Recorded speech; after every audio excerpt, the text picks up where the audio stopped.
রূপা রূপা চমকে পেছনে তাকায়। সে অবাক হয়ে বলে, কি হয়েছে? এভাবে চিৎকার দিলি কেন? বৃষ্টি রূপার কাছে এসে তার পুরো ড্রেসটা খুঁটিয়ে দেখে উচ্ছ্বসিত গলায় বলে, ওয়াও, বিশ্বাস করবি না, জাস্ট অসাধারণ লাগছে তোকে। রূপা বৃষ্টির দিকে তাকে মিষ্টি হেসে বলে, তোকেও খুব সুন্দর লাগছে, চল একটা সেলফি হয়ে যাক। দুজনে মিলে অনেক রকম স্টাইল করে বেশ কিছু ছবি তুলে নেয়। সব শেষে সাজগোজের পর্ব চুকিয়ে বৃষ্টি আর রূপা ঘর থেকে বের হয়। ড্রয়িং রুমে আসতে দেখে শান্তা অলরেডি রেডি হয়ে বেশ ভাব নিয়ে নিজের ছবি তুলছে। হুট করে শান্তার চোখ পড়ে রূপার দিকে।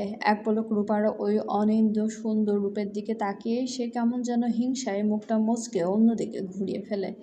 শান্তার এই অদ্ভুত কাণ্ড রূপার চোখ এড়ায় না। আজ বেশ কয়েকদিন ধরেই সে লক্ষ্য করেছে শান্তা তার সাথে ঠিকঠাক কথা বলছে না, কেমন যেন একটা খিটখিটে ব্যবহার করছে। রূপা কিছুতেই মাথা মুন্ডু বুঝতে পারছে না শেষ যে শান্তা হঠাৎ করে কেন তার সাথে এমন আচরণ করছে। ওদিকে শান্তা নিজের তোলা ভালো ভালো ছবিগুলো বেছে বেছে তাড়াতাড়ি বাঁধনের হোয়াটসঅ্যাপে পাঠিয়ে দেয়। সাথে সাথে বেশ আহ্লাদ করে মেসেজে লিখে পাঠাই, কেমন লাগছে আমাকে ভাইয়া? ওপাশ থেকে কোনো রিপ্লাই নেই। শান্তা এর আগেও অনেকগুলো মেসেজ দিয়েছে বাঁধনের হোয়াটসঅ্যাপে, কিন্তু বাঁধন একটা টেক্সটের জবাব দেয়নি। মেসেজগুলো ওভাবে পড়ে থাকতে দেখে শান্তার মনে মনে ভীষণ রাগ হলো। মনে মনে বিড়বিড় করে উঠলে, একটু দেখলে বা একটা রিপ্লাই দিলে এমন কি ক্ষতি হয়? রূপা কিছুটা এগিয়ে আসলো শান্তার কাছে, শান্তার দিকে তাকিয়ে খুব মিষ্টি করে বলল, আবু তোমাকে অনেক সুন্দর লাগছে। শান্তা প্রচণ্ড বিরক্তিতে রূপার দিকে এক পলক তাকিয়ে মুখটা ঘুরিয়ে নিয়ে বলে, থ্যাংক ইউ। বলেই শান্তা আর এক মুহূর্ত সেখানে না দাঁড়িয়ে বাইরের উদ্দেশ্যে চলে যায়। রূপা একটা দীর্ঘ শ্বাস ফেলে চুপচাপ দাঁড়িয়ে থাকে। এরপর এহসান রহমান রূপা, শান্তার বৃষ্টিকে সাথে নিয়ে গাড়িতে করে বেরিয়ে পড়েন। রাত ৯টার দিকে বাঁধন বাড়ি ফেরে। শরীরটা তার ভীষণ ক্লান্ত। থানায় একজন পুলিশ সদস্যের বার্থডে ছিল।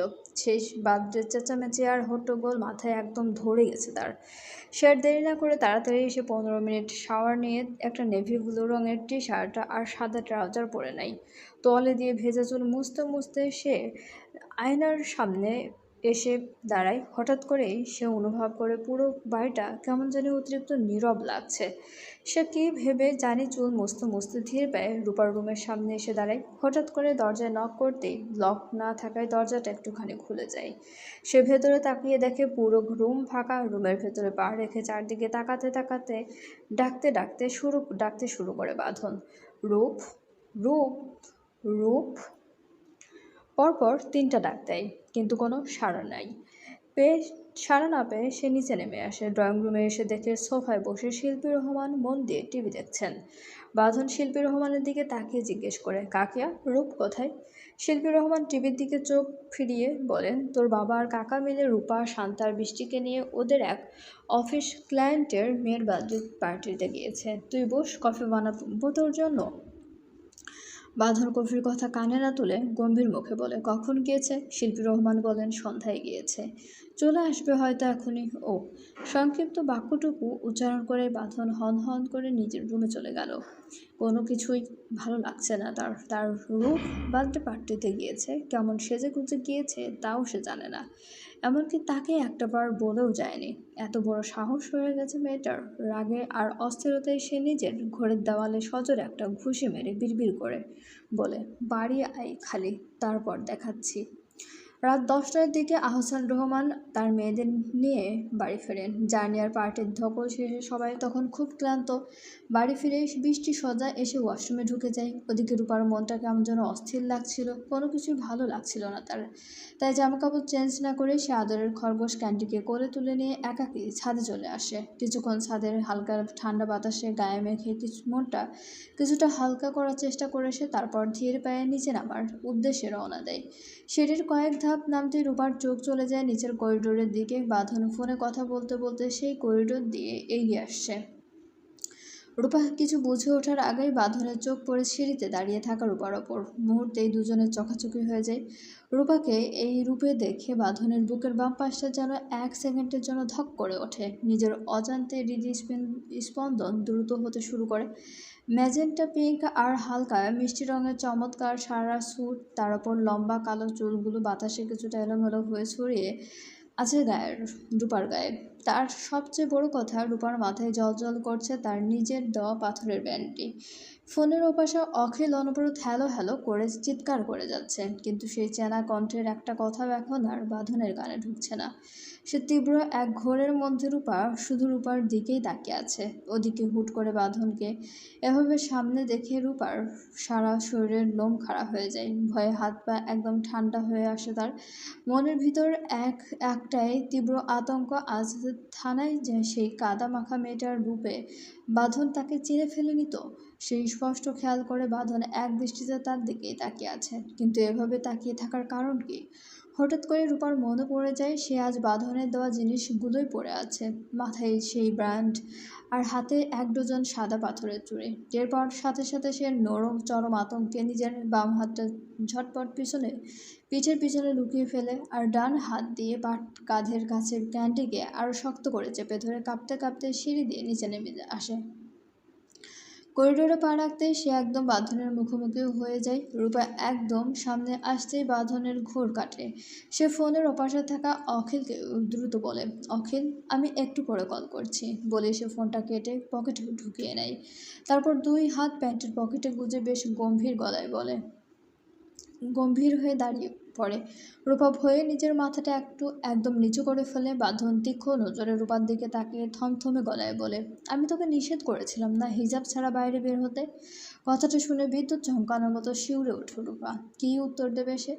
মাথা যেন কিছু কাজ করছে না। বাঁধন তার গম্ভীর কণ্ঠস্বর আরও শক্ত করে আবার বলে, আমি এক কথা দুবার বলতে পছন্দ করি না রূপ। বাঁধনের ঠিক সেই ধারালো কণ্ঠ শুনে রূপার বুকটা ভয়ে দুরু দুরু কাঁপতে থাকে। এখন কি বলবে সে? কেন সে এত সেজেগুজে হিজাব ছাড়া বাইরে গিয়েছিল?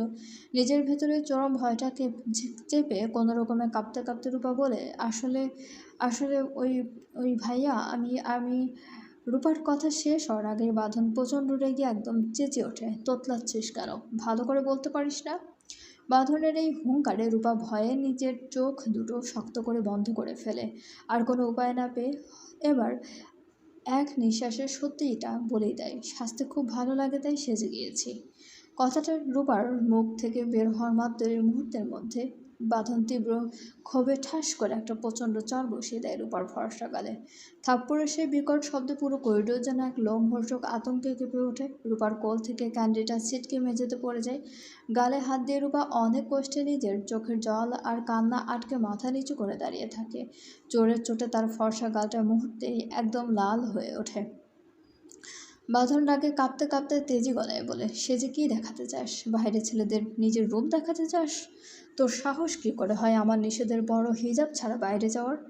রূপা আর নিজেকে সামলাতে পারে না। তার শরীর ভয়ে থরথর করে কাঁপছে। সে মাথা নিচু করে আকুল গলায় কাঁদতে কাঁদতে বলে, সরি বাঁধন ভাইয়া, আর হবে না। আমি কথা দিচ্ছি আর কখনো আপনার কথা অমান্য করব না। আজকের মতো মাফ করে দিন প্লিজ। চোখ জোড়া শক্ত হয়ে বন্ধ করে নিজের তপ্ত অষ্ট জোড়া কামড়ে ধরে বাঁধন। এই মেয়েটা কাঁদলে তার বুকের গম্ভীর কোনো এক কোণে অদ্ভুত এক আদিম নেশা চড়েও বসে। রূপার কান্নারে এই ব্যাকুলতা সে সহ্য করতে পারে না। মেয়েটার দিকে তাকিয়ে থাকলে নিজের উপর নিয়ন্ত্রণ হারিয়ে চরম দুর্বল হয়ে পড়ে সে। বাঁধনকে চোখ বন্ধ করে থাকতে দেখে রূপা কাঁপতে কাঁপতে নিচু হয়ে মেঝে থেকে ছটফট ক্যান্ডিকে উড়িয়ে নিয়ে নিজের বুকের কাছে তুলে নেয়। ঠিক তখনই ঝটপট করে চোখ খোলে বাঁধন, আর তার তীক্ষ্ণ শিকারী নজরে এড়ায় না যে রূপা অতি সাবধানে তার বাম হাতটা নিজের পিঠের পেছনে লুকিয়ে রেখেছে। একজোড়া ঘন ভ্রু কুঁচকে সন্ধিহান গলে জিজ্ঞেস করে বাঁধন, হাতটা ওভাবে পিছনে লুকিয়ে রেখেছিস কেন? রূপা তখনও ফুপিয়ে ফুপিয়ে কাঁদছে, ভেজা চোখে ভাঙা গলায় বলে, কিছু না, এমনি ভাইয়া। বাঁধন এক কদম এগিয়ে আসে। তার চওড়া বুকের পুরুষালী সুবাস তার গায়ের তাপেও করিডোরের বাতাস ভারী হয়ে ওঠে। সে কেমন গম্ভীর থমথমে গলায় বলে, কিছু না তো, ওইভাবে লুকিয়ে রেখেছিস কেন? দ্বিতীয়বার থাপ্পড় খেতে না চাইলে ভালোই হাতটা সামনে বের কর। কী লুকিয়ে রেখেছিস আমার থেকে? আবারও চর খাওয়ার ভয়ে পুরো শরীর থরথর করে কাঁপতে থাকে রূপার। আর কোনো উপায় না পেয়ে সে নিজের বাম হাতটা ধীর পায়ে সামনে নিয়ে এসে বাঁধনের দিকে বাড়িয়ে দেয়। ডান হাতে ক্যান্ডিকে নিজের বুকের নরম ভাঁজে শক্ত করে চেপে ধরে ভয়ে মাথা নিচু রেখেই কোনো মতে বলে, আপনার দেওয়া চুড়িগুলোই পড়েছি, যদি দেখে বকা দেন তাই লুকিয়ে রেখেছিলাম। নিজের শক্ত ঘাড়টা কিছুটা নিচু করে রূপার ফর্সা মসৃণ হাতের কবজির দিকে তাকাই বাঁধন করিডোরের দুই আলোয় রূপার দুধে আলতার ত্বকের ওপর সাদা পাথরের চুড়িগুলোর ঠিক যেন খাঁটি মুক্তোর মতো চিকচিক করছে। রূপার ফর্সা ত্বকের ছোঁয়া পেয়ে চুড়িগুলোর সৌন্দর্য যেন বহুগুণ বেড়ে গেছে। ঠোঁটের কোণে এক চিলতে তৃপ্তির অতি সূক্ষ্ম বাঁকা হাসি ফুটে ওঠে বাঁধনের, কিন্তু পরপরই রূপার ফুঁপিয়ে কাদার সেই চাতক সুর তার কানে এসে ধাক্কা দেয়। সে ফের তার গভীর নেশাতুর চোখ জোড়া তুলে তাকায় রূপার মুখের দিকে। কাঁদতে কাঁদতে নিজের গাল দুটোকে একদম রক্তিম লাল করে ফেলেছে মেয়েটা। বাঁধন বেশ কয়েকবার লক্ষ্য করেছে এই মেয়েটা একটু কাঁদলেই তার গায়ের চামড়ায় সামান্য আঘাত লাগতেই অল্পতেই গাল দুটো একদম টকটকে লাল হয়ে যায়। চোখের জলে ভেজা সেই লালচে গাল আর কাঁপতে থাকা অষ্টধর দেখে বাঁধনের বুকের ভেতর এক তীব্র ঝড় বয়ে যায়। কি অনিন্দ্য সুন্দর, কি মারাত্মক মাদকতা এই রূপের মাঝে! দুই হাত পকেট থেকে বেরিয়ে আসে বাঁধনের, তার প্রতিটি শিরায় উপশিরায় এক অবাধ্য আদিম ইচ্ছে চারা দিয়ে উঠেছে। রূপার এই অবাধ্য কান্না, তার ফর্সা শরীরের কাঁপুনি আর ঠোঁটের কোণের রক্তাভ আভা দেখে বাঁধনের অবদমিত পুরুষালী মন তীব্রভাবে ব্যাকুল হয়ে ওঠে। অন্য কিছু করতে, রূপাকে নিজের আরও কাছে টেনে নিতে, নিজেকে আর কোনোভাবেই ধরে রাখতে পারে না বাঁধন। এক তীব্র হিংস্র ছটকায় রূপার নরম হাতটা ধরে নিজের দিকে টেনে আনে। আকস্মিক টানে শরীরের ভারসাম্য হারিয়ে সোজা পাথরের মতো শক্ত চওড়া বুকে আছড়ে পড়ে রূপা। বাঁধনের বলিষ্ঠ স্পর্শে রেশমি শরীরে বিদ্যুৎ তরঙ্গের মতো এক তীব্র কাঁপন ঝিলিক দিয়ে ওঠে। পুরুষটির গায়ের কড়া সুবাস, তামাক আর ঘামের এক অদ্ভুত মাদকতা নাসিকার অন্ত্রে গিয়ে মগজে পৌঁছানো মাত্রই নিস্তেজ হতে শুরু করে পুরো শরীর। পায়ের তলার মাটি হারিয়ে যাচ্ছে বলে মনে হয় রূপার। অবশ হয়ে আসা শরীরটা আর নিজের নিয়ন্ত্রণে থাকে না রূপার। সে আরও জবুথবু হয়ে চওড়া বক্ষে লেপ্টে যায়। সে হাত পা নিষ্প্রাণ হয়ে আসে এক অদ্ভুত সম্মোহনে। অত্যন্ত যত্ন করে নিজের খসখসে বুড়ো আঙ্গুল দিয়ে রূপার চোখের নোনা জলটুকু মুছে দেয় বাঁধন। শক্ত আঙ্গুলের ছোঁয়া গালে লেপ্টে থাকা কান্নাকে আরও গাঢ় করে তোলে। ঠিক কানের কাছে নিজের তপ্ত ঠোঁট জোড়া ঠেকিয়ে বেশ নিচু ভারী পাথরের মতো শক্ত গলায় বলে Badhon, I don't want to hurt you রূপ।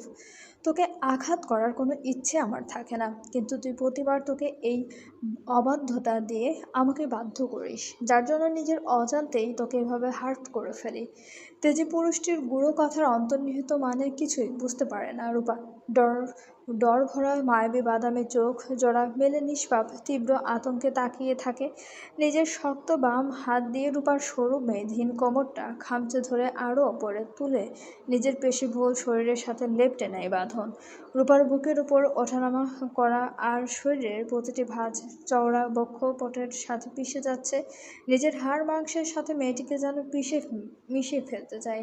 কাঁপতে থাকা রক্তাভ চোখের ঠিক 1 ইঞ্চি দূরত্বে নিজের ওষ্ঠাধর রেখে চোখে তীব্র জেদ আর আদিম অধিকারবোধ ফুটিয়ে ফিসফিস করে বলে বাঁধন, listen to me carefully baby. যে রূপের আগুনে আমি দিনরাত পড়ছি অন্য কোনো ব্লাডি পার্সনকে, সেখানে চোখও সেঁকতে দেব না আমি। This beauty is mine, only mine. এই রূপের প্রতিটা কণা, প্রতিটা ভাঁজের একান্ত মালিক শুধু আমি। আমার আখি নয়ন ছাড়া অন্য কেউ তোকে এক নজর দেখার সাহসও করবে না। প্রাণ খুলে তোর ফর্সা শরীরের প্রশংসা করার অধিকারটা শুধু আমার। আমার জিনিস অন্য কেউ ছুঁয়ে দেখা তো দূরের কথা, যে এই রূপের দিকে চোখ তুলে তাকাবে, আই সয়ার নিজের এই হাত দিয়ে তার চোখ আমি টেনে তুলে ফেলবো। অষ্টজোড়া হা হয়ে আসে রমণীর, বড় বড় হয়ে যায় ডরা ভরা চোখ জোড়া। কিছুতেই বুঝে উঠতে পারছে না এই পুরুষের তীব্র আচরণ। এমন থমথমে পরিস্থিতির মাঝে কোল থেকে ছটফট করে লাফিয়ে মেঝেতে নেমে পড়ে ক্যান্ডি। তারপর দূরে গিয়ে চুপচাপ দাঁড়িয়ে থাকে। পুরুষটি আদিম চোখ জোড়া স্থির করে তাকিয়ে থাকে রমণীর হা হয়ে থাকা অষ্টজোড়ার দিকে। ভয়ে আর আবেশের তিরতির করে কাঁপছে অষ্টাদর। পুরুষের ভেতরে তীব্র ইচ্ছে চারা দিয়ে উঠে কাঁপতে থাকা অষ্টজোড়া নিজের সম্পূর্ণ আয়ত্তে নিয়ে পিষে ফেলতে। নিজেকে সামলানো বড্ড কঠিন হয়ে পড়েছে তার পক্ষে। এই রমণী কেন করা টাকিলা নেশার থেকেও 1000 গুণ ভয়ঙ্কর কোনো ডার্ক নেশা, যা শিরায় শিরায় আগুন জ্বালিয়ে দেয়। চোখ জোড়া আরও স্থির করে রমণীর গভীর চোখের দিকে তাকিয়ে চরম নেশালো কণ্ঠে ফিসফিস করে বলেন পুরুষটি, তুই এত সুন্দর কেন রূপ? দেখলেই নিজেকে হারিয়ে ফেলছে তোর মাঝে। You are driving me crazy. এখন যদি একটু ছুঁয়ে দিই রাগ করবে? উত্তরের আশা করে না পুরুষটি। নিজের আয়ত্তে ঝড়ের গতিতে নিতে যায় রমণীর অষ্টজোড়া। ঠোঁটে ঠোঁট লাগার মুহূর্তে চোখ বন্ধ হয়ে আসে রমণীর, একদম নিস্তেজ হয়ে নিজের শরীরের পুরো ভার ছেড়ে দেয়। ঠিক তখনই থমকে যায় বাঁধন। তাকিয়ে দেখে চোখ বন্ধ করে একদম নিথর হয়ে আছে রূপা। শরীরে কোনো নড়াচড়া নেই, বুঝতে বাকি নেই যে মেয়েটা যে তীব্র আতঙ্কে আর অবশে জ্ঞান হারিয়ে ফেলেছে। এক চরম বিরক্তিতে নিজের দাঁতে দাঁত চেপে ধরে ঝটকায় রূপাকে পাজাকোলা করে তুলে নেয় বাঁধন। কোনো দিকে না তাকিয়ে সোজা পা বাড়ায় বেডরুমের দিকে। আর তাদের পেছন পেছন গুটি গুটি পায়ে ফলো করতে থাকে ক্যান্ডি। রূপাকে তার রুমে নিয়ে এসে অত্যন্ত আলতো করে বিছানায় শুইয়ে দেয় বাঁধন। বৃষ্টি তো এতক্ষণ ব্যালকনিতে দাঁড়িয়েছিল। সে রুমে এসে হঠাৎ বাঁধনকে দেখে চমকে যায়। চোখ চলে যায় সোজা বিছানার দিকে। সেখানে রূপা চোখ বন্ধ করে অসাড় হয়ে শুয়ে আছে। বৃষ্টি কিছু বলতে যাবে, কিন্তু ঠোঁট নড়ার আগেই হঠাৎ নিচতলা থেকে এক বুক ফাটা কান্নার শব্দ ভেঙে আসে। সেই তীব্র কান্নার আওয়াজে বৃষ্টি আর বাঁধন দুজনেই প্রচণ্ড অবাক হয়ে যায়। এই অসময়ে কিসের কান্না? চরম বিস্ময় নিয়ে একে অপরের দিকে তাকায় তারা। এক মুহূর্ত চুপ থেকে বেশ গম্ভীর গলায় বাঁধন বলে, বৃষ্টি শুনছো? মনে হচ্ছে কেউ কাঁদছে। বৃষ্টি খানিকটা ঘাবড়ে গিয়ে সায় দিয়ে বলে, হ্যাঁ ভাইয়া, আমিও শুনছি। মনে হচ্ছে কোনো মহিলার কান্না। কান্নার বেগ বাড়তে আর এক সেকেন্ডও দাঁড়ায় না বাঁধন। ঝড়ের গতিতে সিঁড়ি দিয়ে নিচে নেমে আসে। তার পিছে পিছে দ্রুত পায়ে নেমে আসে বৃষ্টি। ড্রয়িং রুমে পা রাখতেই তারা দেখে সেখানে বসে অঝরে কাঁদছেন শিল্পী রহমান। পাশে বসে রজনী রহমান তাকে সান্ত্বনা দেওয়ার আপ্রাণ চেষ্টা করছেন। বাঁধন দ্রুত পায়ে এগিয়ে এসে বেশ উদ্বিগ্ন গলায় বলেন, কী হয়েছে কাকিয়া, কাঁদছো কেন? শিল্পী রহমান কান্নায় ভেঙে পড়ে মুখের দিকে তাকিয়ে রজনী রহমানের অত্যন্ত শোকার্ত গলায় বলেন, আকাশ বাইক অ্যাক্সিডেন্ট করেছে, হসপিটালে নেওয়া হয়েছে ওকে। তোমার দাদু, বাবা আর কাকা শুনেই দৌড়ে গেল। চলবে গল্পটি চলাকালীন বিজ্ঞাপনগুলো অবশ্যই আপনারা স্কিপ না করে পুরোটা দেখবেন এবং আমাদের চ্যানেলটি প্লিজ সবাই সাবস্ক্রাইব করুন। গল্পটি ভালো লাগলে অবশ্যই সবাই লাইক, কমেন্ট এবং শেয়ার করতে ভুলবেন না আপনাদের প্রিয় মানুষগুলোর সাথে। এবং আমাদের চ্যানেলের সঙ্গে থাকার জন্য সবাইকে অনেক অনেক বেশি ধন্যবাদ।